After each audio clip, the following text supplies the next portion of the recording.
Hey, this is Josh Alexander with Orange County Housing Market News, and today I'm going to be answering two of the most common questions I get from sellers. One, how long to expect it to take to sell your home in today's market, and two, what you can be doing, especially during COVID, to make sure you're not only selling it as quick as possible, but also getting the highest dollar amount. So let's get into it.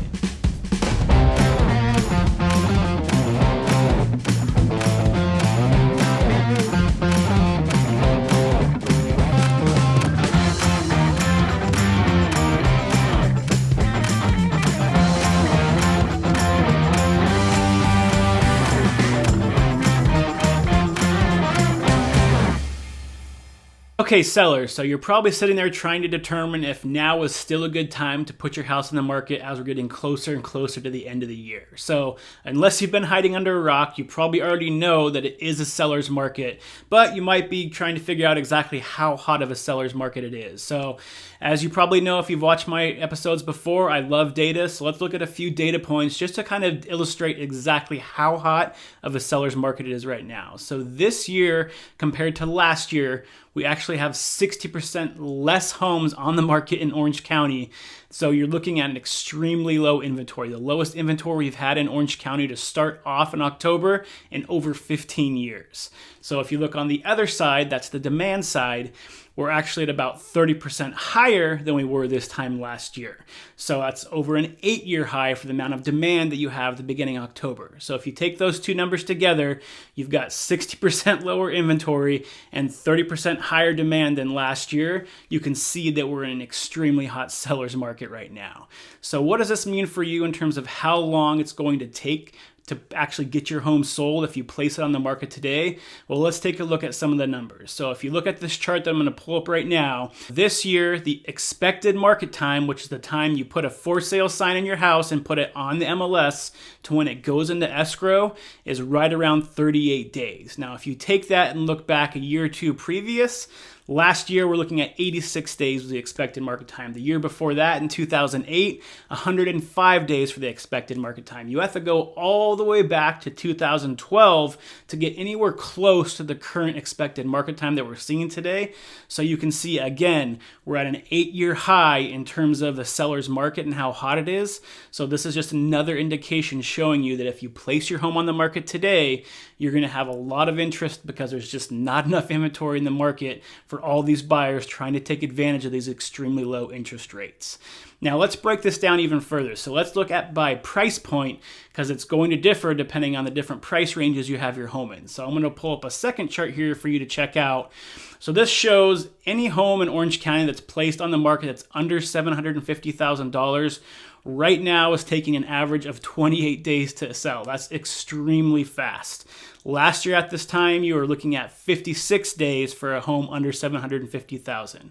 So if you look at the $750,000 to $1 million, again, 27 days from when you put the for sale sign in your yard to when it goes into escrow, compared to last year, 75 days. You go all the way down the list. As you get into higher priced properties, the time on market is going to increase. That's just typical because you can see that when you go to the high price, especially above $2 million, there's just not as many buyers. Most of the buyers are going to be under the $1 million price point.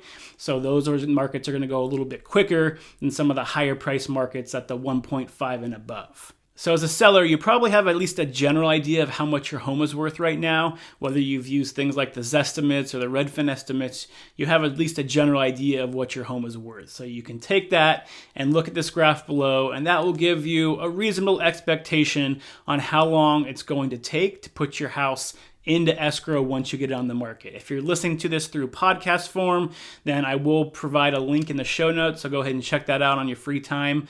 But just know that this basically just breaks down all the different price ranges in Orange County and how long you can expect it to take to sell your home. So sellers, before you go popping a bottle of champagne and saying, hey, I'm going to get my house on the market, it's going to go into escrow in less than a month, everything's going to be great, I'm going to close before the end of the year, let's go ahead and pull up this last chart because I want to make sure you have a realistic expectation of what's going on when you place your house on the market. So this last chart I'm pulling up right now is this just shows you basically how many homes are sitting on the market still for more than 60 days. And if you saw that last graph I pulled up, that's more than the average time it takes to sell a home right now.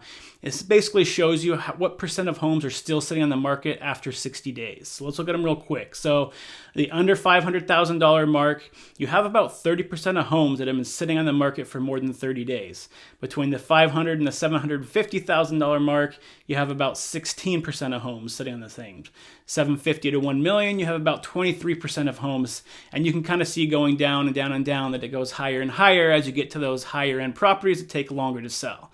Now, the reason I bring this graph up is because you don't want to be that statistic where you're ending up over what the expected market time is for your home. And so let's go over a few ways that can really make sure that you're selling your home as quick as possible and for the highest dollar amount. So that way, if you do place it on the market, you can try to get yourself within the average range of what it takes to sell your home right now based on the current market conditions. Okay, so let's look at the first one and the most important one in terms of making sure you sell your home as quick as possible while still getting the max amount of offers and ultimately getting the highest price point. And that is pricing your home correctly. So I know I bring this up almost every single video I make when I'm talking about selling your home, but pricing your home correctly, even in a hot seller's market, is still extremely important. If you do not price your home correctly, you're going to end up being one of those statistics that it's going to take over 60 days for your home to sell, and you're going to end up doing price reductions. And data shows time and time again, if you have to start doing price reductions, you're ultimately have a very high chance of selling your home for less than what you could have if you priced it correctly. So you need to make sure that when you're pricing your home, yes, we're in a hot seller's market right now, but you're pricing it on the high end of market value, on the high end of the latest comps that just sold. So if a comp sold for $720,000, it's the same thing, model match. You can place it a little bit higher than that, but if you're placing it on the market for $800,000, it's just going to sit there. Buyers have been in the market longer than usual because there's so low inventory. They're having to place offer after offer after offer. So a lot of them have been in the market for months at this point. So they have a good idea of what the general prices are for homes. And if you overprice your home, they're going to know that immediately. So you need to make sure that, yes, you're pricing it on the high end of market value, but you need to make sure it's still within market value. Otherwise, you're going to be shooting yourself in the foot and your house is going to be sitting on the market longer and longer.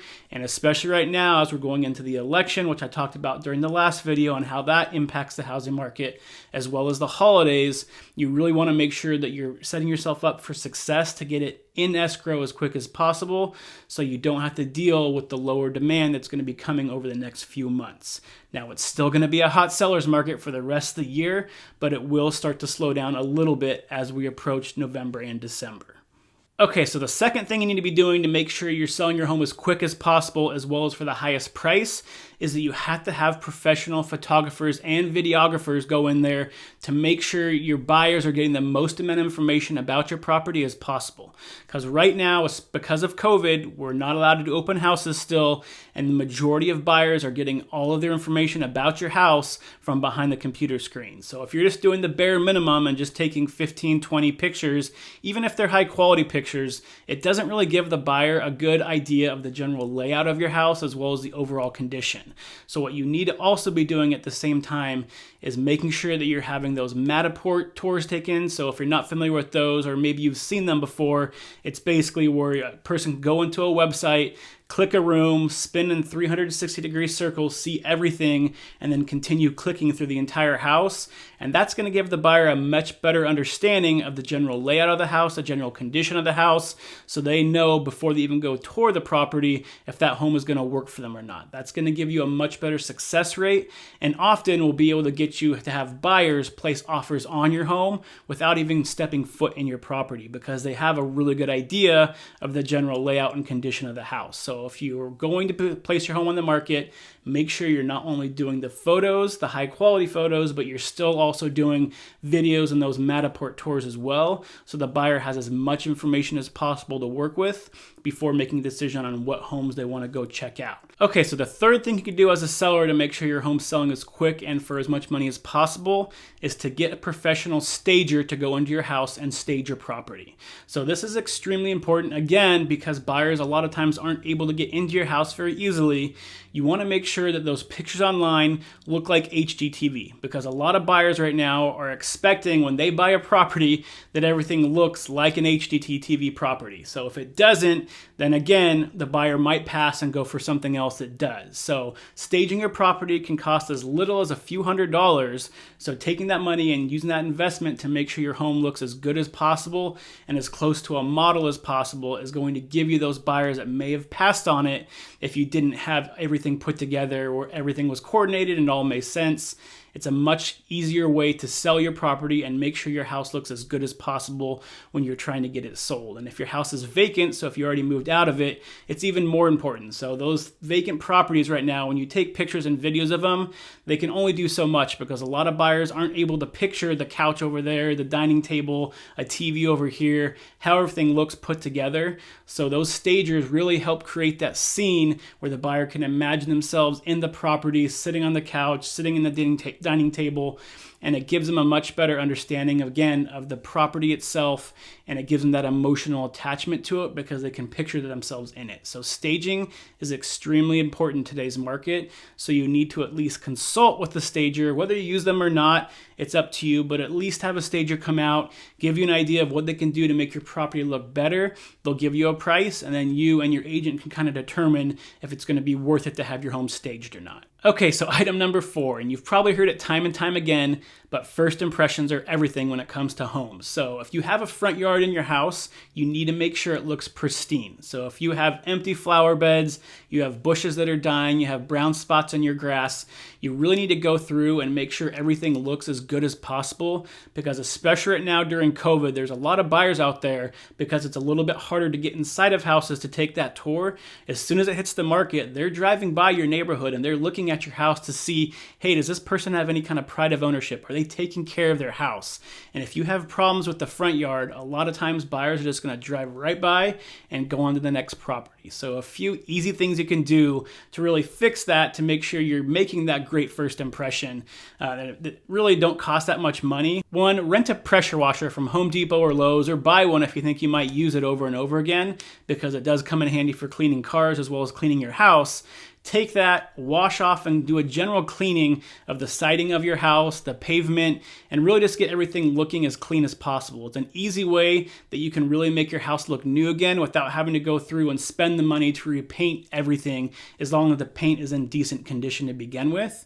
Another thing you can easily do is just go buy some flowers from Home Depot. If you have empty flower beds, put flowers in them. It makes it really easy to do. They're not that expensive, and it really makes that first impression on the buyers that says, hey, they take care of their house. If you already have flowers and you have bushes, everything looks fine, another easy thing to do is put some new mulch underneath everything. It just, again, spruces everything up, makes it look new, makes it look like it's well taken care of, and creates a good first impression for buyers. If you have patches in your grass, pull them out, put some new grass there.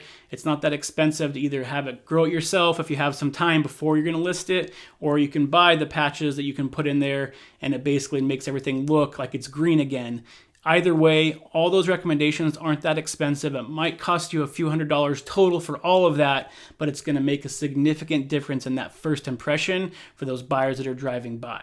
Okay, so the last recommendation I have, number 5, which doesn't apply to everybody, but this is more towards the people that have had homes they've lived in for a long time or have an older home.